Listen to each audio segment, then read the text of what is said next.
वालेकुम वीवर्स, ये है 5 मरले का स्ट्रक्चर। सेवरेज इसका ये डला हुआ है। पानी बिजली यहाँ पे मौजूद है। और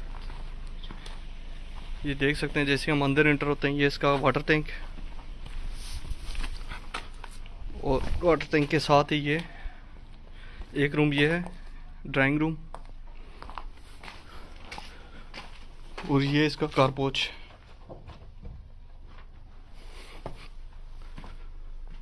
और ये इसका टीवी लॉन्च। और इस साइड पे इसकी विंडो है।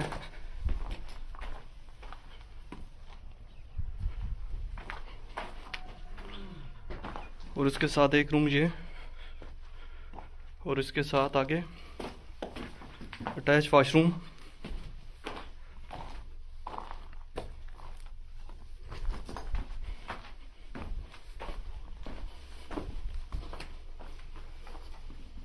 फिर इसके साथ एक रूम ये।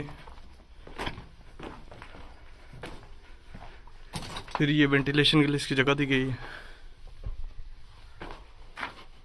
और इसके साथ एक वॉशरूम ये 5 मरले पे मुश्तमिल है।